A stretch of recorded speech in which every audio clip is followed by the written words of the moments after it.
Buenas noches. Vivimos días difíciles de entender, días de polarización, de conflicto, de desconfianza. Los días de Trump, del Brexit, de la crisis de confianza y de liderazgos también en Chile, así como en todo el mundo occidental. Y para tratar de comprender algo más de lo que está pasando, estamos en Nueva York, invitados por la plataforma La Otra Mirada y el Centro de Estudios Públicos, el CEP, para conversar con Jonathan Haidt, un psicólogo social cuyos estudios sobre la moral y sobre cómo ella influye en la política, en el conflicto y en la polarización están siendo objeto de gran debate y de gran interés por estos días en Estados Unidos y en el resto del mundo. Señor Haidt, muchas gracias por esta conversación con CNN Chile. ¿Cuáles son las raíces de la intolerancia que vemos hoy? ¿Es la economía o son más bien temas morales? En estos momentos hemos visto el aumento de la intolerancia y el conflicto en muchos países occidentales. La economía es una realidad que es parte de los muchos efectos de la globalización. Y es importante porque nos ayuda a explicar por qué está sucediendo en tantos países al mismo tiempo. Pero hay dos puntos en torno a ello. Uno es que incluso aunque la economía importa aún más debido a un mecanismo psicológico. La gente no tiene una opinión sólida sobre el mercado per se, pero sienten que otras personas están haciendo trampa o tomando ventajas sobre el resto, se van a sentir molestos. Lo que he estado escribiendo recientemente es el rol de los otros factores, además de los cambios económicos, que están liderando este malestar global, entre los cuales están claramente la inmigración. Creo que los efectos de la inmigración no son bien entendidos por muchos académicos y líderes globales. Y segundo, las redes sociales. Las redes sociales han garantizado que cada lado forme parte de una sola comunidad de alcance único, con cualquier persona y desde el otro lado del país. Por lo que las redes sociales han tomado el conflicto o la polarización y lo han intensificado. ¿Qué tan relevante es el asunto de la inmigración? ¿Por qué es tan importante? En Chile el debate político sobre la inmigración está creciendo. ¿Por qué se vuelve un tema tan sensible? Porque si tú solo piensas en la inmigración desde el punto de vista económico, es algo bueno. Mejora el mercado laboral. La gente entrega diferentes habilidades. Tienes un abastecimiento de trabajadores, por lo que los economistas generalmente les agrada la inmigración. La inmigración a veces entrega innovación. Es algo muy bueno desde el punto de vista económico. Pero algunos sociólogos han notado que la gente necesita un sentimiento de solidaridad, un sentimiento de ser miembros de un grupo. Los seres humanos son tribales, pertenecen a grupos étnicos o raciales, y eso se puede volver muy dañino. Sin embargo, somos muy buenos al momento de pensar en otros grupos desde el punto de vista psicológico básico. Hay un proverbio árabe que dice: yo en contra de mi hermano, yo y mi hermano contra mi primo, y yo, mi hermano y mi primo, contra un extraño. Somos muy buenos en integrar a diferentes grupos, por lo que cuando la gente tiene un sentido de nosotros como una nación que incluye grupos multiculturales, puede ser muy saludable. Mucha gente piensa en la inmigración como cuando los inmigrantes provienen de diferentes culturas y no hay un esfuerzo por asimilarlos. O alguna gente piensa, estamos perdiendo nuestra cultura, nos estamos separando, mientras que otra gente piensa, bueno, eso es genial, el cambio es bueno. Por lo tanto, esta es la línea divisora de los conflictos en muchos países. Usted habla sobre la asimilación, pero ese es un concepto muy controversial. Muchos dicen que al revés, lo que necesitamos es multiculturalismo, diversidad, no asimilación. ¿Está en desacuerdo? Personalmente discrepo. Es una materia muy complicada y no puedo decir con seguridad cuál es la respuesta concreta, pero creo que la experiencia estadounidense en el siglo XX fue que teníamos niveles muy altos de inmigración y hubo muchos conflictos y enemistad. Y luego, en los años 20, Estados Unidos cerró la puerta, registró niveles muy bajos de inmigración y tuvimos una actitud general de asimilación. Y durante este tiempo, los judíos, que son mi familia, judíos de Rusia y Polonia, los italianos y los irlandeses, los polacos, todos los grupos empezaron a sentirse más estadounidenses. Obviamente los afroamericanos son una historia distinta. Eso tomó mucho más tiempo y es el aspecto más terrible de la historia de Estados Unidos y su identidad. pero se progresó mucho en torno a eso. Había una identidad estadounidense común, donde se estaba orgulloso de ser multiétnicos. Creo que la asimilación funcionó muy bien en Estados Unidos en el siglo XX, lo que no significa que haya funcionado en el siglo XXI. Somos tan tribales que cualquier orden nacional que se enfoque en decir eres de este grupo, de este otro, ustedes tienen más, ustedes menos, cualquiera que active ese sentimiento de tribalismo, un sentimiento de queja, provocará que probablemente sea más difícil que nos reunamos y que apoyemos políticas que puedan ayudar a diferentes grupos. Is this a matter of race? ¿Es un problema racial? Le pregunto eso porque ahora en Chile están llegando afrodescendientes como inmigrantes de Colombia, de Haití. Y parece que en algunas personas eso genera una respuesta diferente a cuando son de una raza distinta. ¿La raza es importante en el tema de la inmigración? En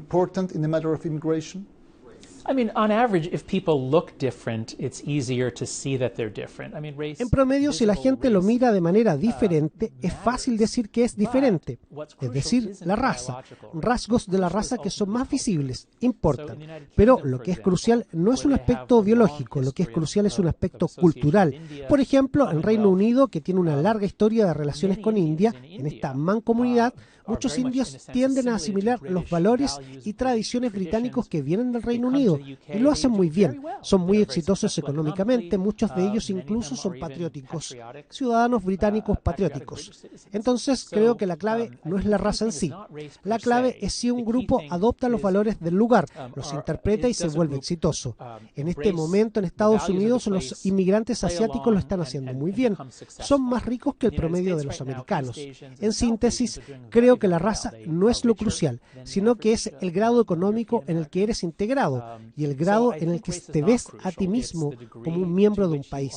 Por supuesto que como la gente te ve, va a determinar si sientes, si eres aceptado o no. Of course, how people treat you will determine whether you feel that you are accepted or not. Hoy en día algunos ciudadanos están percibiendo la presencia de una amenaza a un cierto orden moral. ¿Cuál es su reacción en torno a eso? Yes, the sense of threat to moral order is extremely important to understand. Sí, el sentimiento de una amenaza al orden moral es muy importante para entender esto, ya que hay muchos tipos de personas. Algunas personas que se sienten más atraídas hacia la izquierda son más cosmopolitas. No tienen la necesidad que todo el país sea uno y que compartan un solo orden y valores.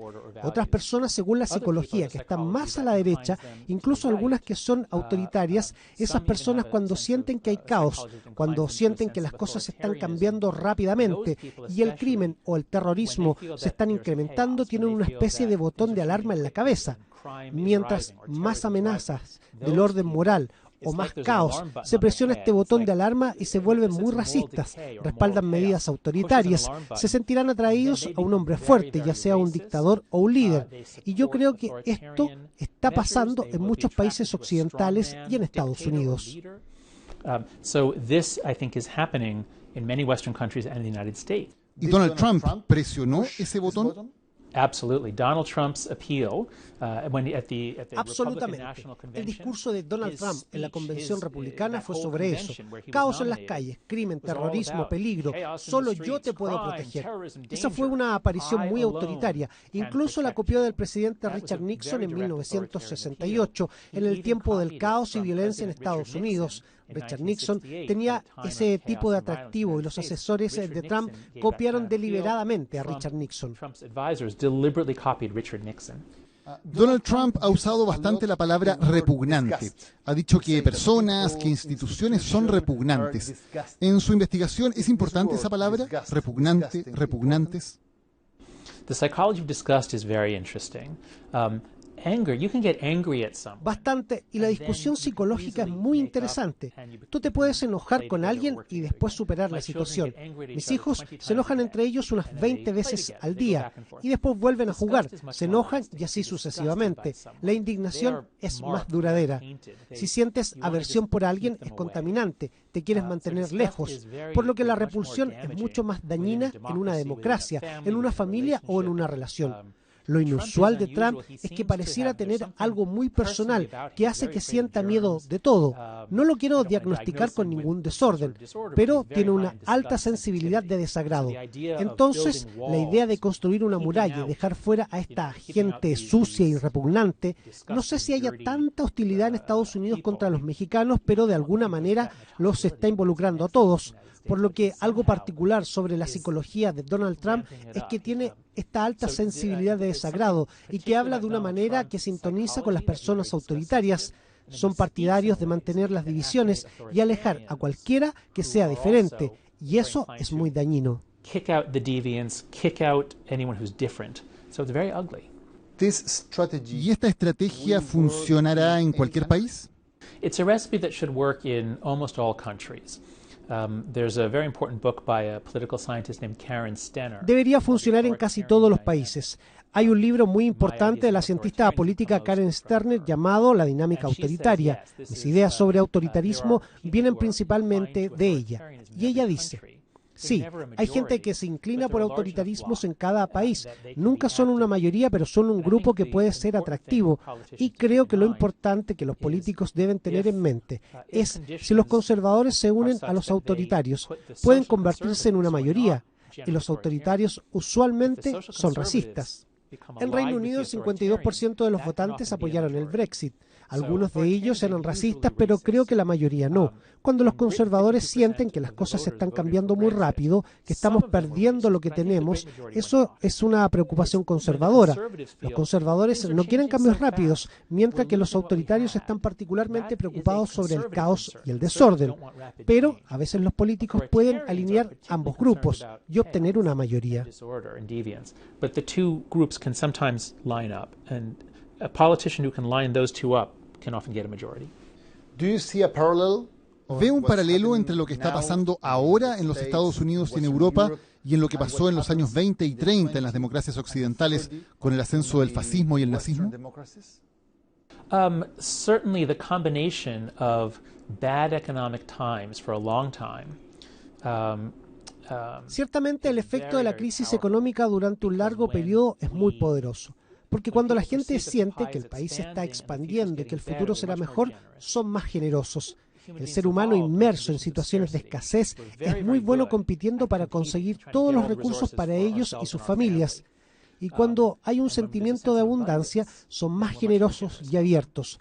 Por lo que largos periodos de austeridad o bajo crecimiento, combinados con altos niveles de inmigración, no sé si tenían esas cifras en los años 20 y 30, ciertamente hay un paralelo entre esos años. Además, hay nuevas tecnologías de la comunicación y supongo que las autoridades o cualquier demagogo exitoso es quien logra dominar las tecnologías de la comunicación, las nuevas formas de dirigirse a las masas de una manera emotiva. Is one who masters new media, new way to appeal to the masses in very emotional ways. Yes. Por lo tanto, en resumen, ¿es optimista o es pesimista acerca del futuro de la democracia? I'm pessimistic. I've been watching the slow rise of polarization in the United Soy pesimista. States for a long He visto time. el incremento de la polarización en Estados Unidos por un largo tiempo y creo que principalmente es un problema de Estados Unidos. Muchos países europeos no tienen este incremento del odio desde el otro lado. Algunos lo tienen, pero la mayoría no. Pero el hecho es que hemos estado anunciando la expansión global de estos populismos, a menudo con elementos fuertes como el racismo y el autoritarismo. Es alarmante. Y la razón principal por la cual estoy tan alarmado es porque creo que las redes sociales no pueden eliminarse. No veo cómo podemos deshacernos de ellas. Sirven para muchas cosas útiles, para una sociedad y economía más libre, pero las redes sociales son una nueva tecnología que muestra lo peor de la psicología moral humana. Padecemos de un sesgo de confirmación, donde antes íbamos a buscar información, ahora es sin esfuerzo. No tienes que salir y buscar información. Llega todos los días por tus entradas de Facebook o Twitter. Pero especialmente he comenzado a apreciar la manera en que Estados Unidos, y quizás en todas partes, cualquiera que esté involucrado en redes sociales está inmerso en una corriente de indignación. Cuando yo era joven era demócrata, había escándalos cada mes. alguna cosa terrible que habían hecho los republicanos, pero ahora son 20 veces al día, porque no es solo acerca de lo que los líderes están haciendo, es lo terrible que hizo alguna persona, adolescente o incluso alguien en Oklahoma. Todas las personas del otro lado se van a alarmar por ello y luego van a compartir actualizaciones, se van a molestar e incluso decir cómo alguien pudo votar por ese lado. Estoy muy alarmado. No estoy seguro que las redes sociales son compatibles con la continuidad de la democracia como la conocemos. Es decir, no creo que sea un escenario claro. No significa que la democracia vaya a desaparecer. Espero que no. Pero creo que vamos a tener que reexaminar varias suposiciones, pensar en cómo educar a nuestros niños, en responsabilidad en redes sociales. Vamos a tener una polarización desagradable y masiva que disminuya la confianza. Estaremos poco dispuestos a trabajar con el otro lado.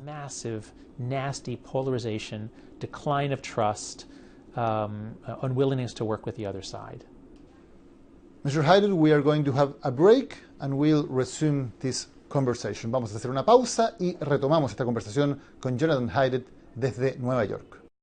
Seguimos conversando con el psicólogo social Jonathan Haidt. Mr. Haidt, we have talked about... Señor Haidt, hemos hablado del peligro de las redes sociales para la democracia, pero por el otro lado, las redes sociales también pueden ser una herramienta para darle una voz a todos en el debate público. ¿Podemos hacer que las redes sociales funcionen como una fuerza positiva? As a positive force? Oh, it is certainly possible. Who was it? There's some American commentator known for saying odd things, said something like it's very hard to make Ciertamente es posible. Una vez un comentarista estadounidense dijo que es muy difícil hacer predicciones, en especial sobre el futuro, por lo que no podría hacer una predicción.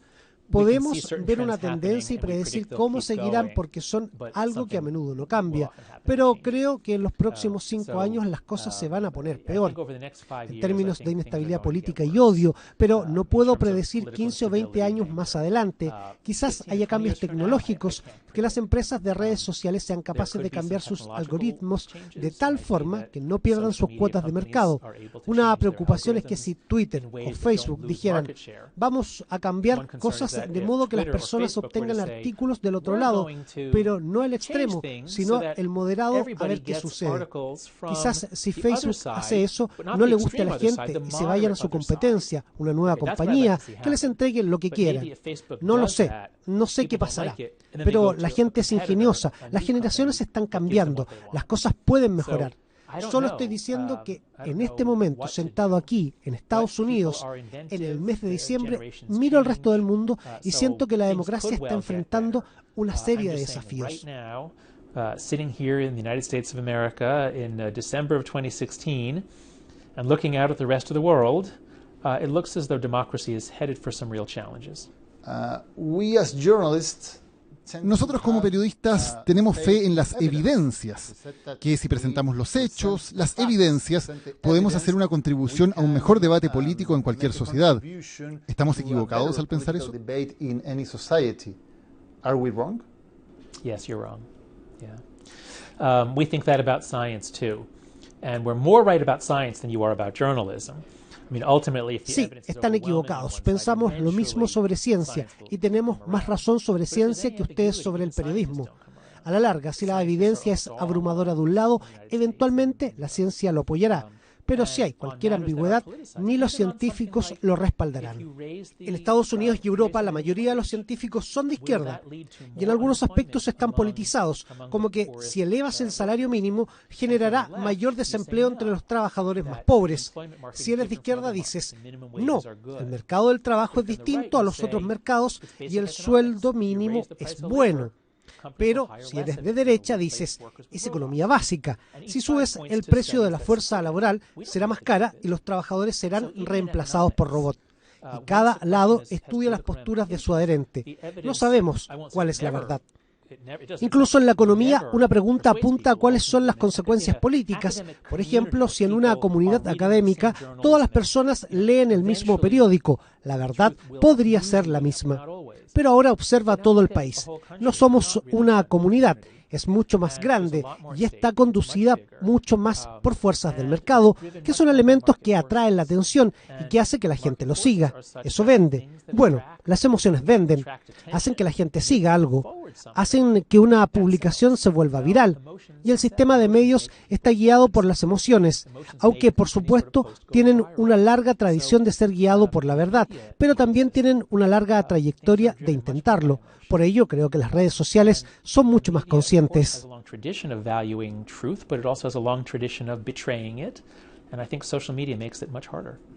¿Cómo tomamos las decisiones en temas políticos? ¿Somos racionales, estudiamos la evidencia y después de eso llegamos a un veredicto? ¿O funciona de otra manera? We can each think of a time when we might have done that. I'm trying to think if I've Cada uno de nosotros podemos pensar en una época en que podríamos haber hecho eso. Supongo que sí podemos hacer eso en temas en que no hay una señal política o tu equipo no tenga una opinión. Pero en general juzgamos muy rápido. No puedes dejar de juzgar. Si ves una pintura a la cara de una persona, decides instantáneamente si te gusta, si lo encuentras atractivo o no.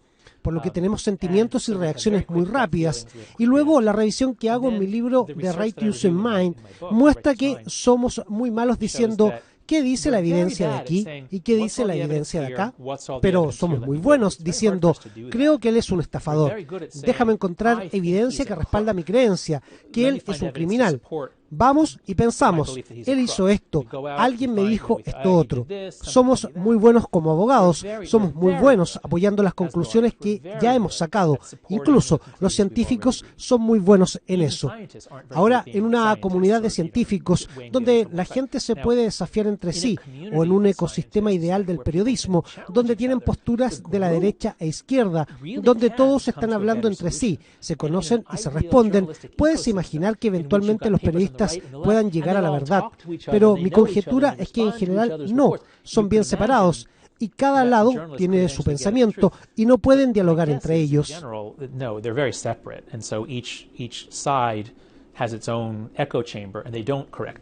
O sea que la evidencia, los hechos, no sirven para convencer a otros en el debate político. Tienes que observar las motivaciones de la gente. Cuando la gente está realmente motivada por encontrar la verdad, puede funcionar. Si tienes un grupo de expertos que se han reunido para averiguar por qué un avión se estrelló y ese es el objetivo, sí, lo podrán hacer. Pero la política no es así. El periodismo no es así. La gente siempre está muy preocupada sobre lo que piensan sobre ellos. Si cambiar tu pensamiento te va a convertir en un traidor de tu equipo, va a ser casi imposible que alguien te pueda convencer de cambiar tu pensamiento y convertirte en un traidor de tu equipo. Por lo que en temas que son emocionalmente intensos y que tienen influencia sobre si eres un buen integrante del equipo o un traidor, no puedes convencer a la gente con evidencia. Y si la evidencia no funciona, entonces, ¿qué es lo que funciona? So I think you have to be a good psychologist and fight fire with fire. Creo que tienes que ser un buen psicólogo y combatir el fuego con fuego y admitir que como las emociones existen, puedes usarlas para generar otro razonamiento. Es casi imposible para los presidentes. Por ejemplo, si Barack Obama está a la izquierda y muchas personas que estén en otro lado lo odian, no hay forma de convencerlo de algo. Pero mucha gente de en medio probablemente la puedes convencer, pero no principalmente a partir de la evidencia, sino que desde las emociones, seguidas de evidencia lógica. Por lo que sí puedes hablar acerca de las preocupaciones de la gente, reconocer la molestia sobre alguna política o sobre otra cosa y decir, ¿sabes? Tienes razón, esto es un problema. O mi administración no tomó la atención suficiente. Lo siento, ahora lo entendemos. Reconocer los problemas de la gente es válido, pero si tratas de convencerlos que están equivocados, no te van a escuchar, se van a cerrar. En síntesis, un buen político es aquel que puede usar las emociones. Por ejemplo, como Bill Clinton y también Barack Obama. Obama es muy bueno haciendo discursos. A su vez, Bill Clinton era muy bueno interpretando las emociones de la gente, pero pero también entendiendo las políticas y entregando muy buenas razones. Eso es lo que creo refleja un buen político. But he also really understood policy. He could then also give good reasons. That, I think, is what it takes to be an effective politician. Es un escenario bastante oscuro. ¿Está la democracia, como la hemos conocido en los últimos 50 años en el mundo occidental, llegando a su final? Yeah. I can't know that, but I think it's quite possible. And that might not be a bad thing. Democracy, as we know it in the United States, has been pretty sick for a long No time. puedo saber eso, pero creo que es bastante posible y puede que no sea algo malo. La democracia, como la conocemos en Estados Unidos, ha estado bastante enferma por mucho tiempo. Las corporaciones y gente rica pueden comprar influencias. La prensa es muy partidista y muchas personas sienten que no tienen voz. Pero si la democracia, como la conocemos en América, va a llegar a su fin, lo que venga después puede que sea bueno. No lo puedo asegurar. Todo lo que puedo decir es que ha habido una prolongada caída de la confianza y es difícil tener una democracia saludable con un alto nivel de desconfianza en líderes, instituciones y cualquiera de ellos. El verano pasado visité Escandinavia y los países escandinavos son considerados de los mejores del mundo, en el sentido que tienen una democracia sólida, muy honestos, altos niveles de confianza, políticas sociales que se preocupan de las personas si pierden sus trabajos o se enferman.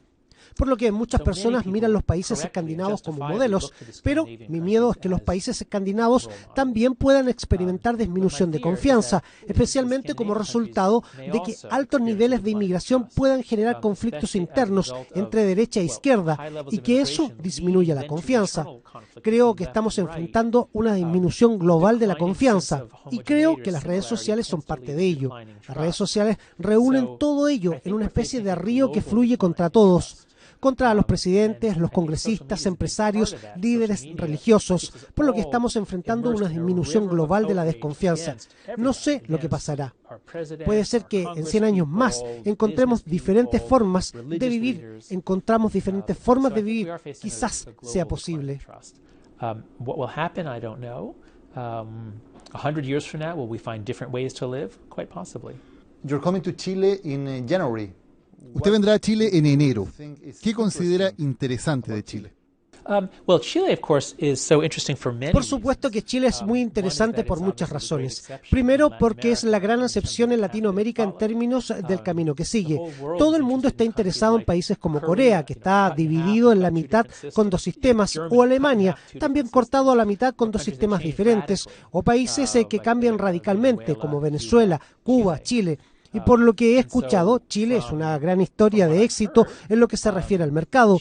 Ahora tienes que escuchar los dos lados y entender que en la medida que los países crecen económicamente, nuevos problemas emergen, por lo que estoy muy interesado en tratar de averiguarlo. Quiero hablar con gente de izquierda y derecha, gente que sea partidaria del libre mercado y críticos, y ver qué lecciones aprendió Chile, y ciertamente para el resto de Latinoamérica y del mundo.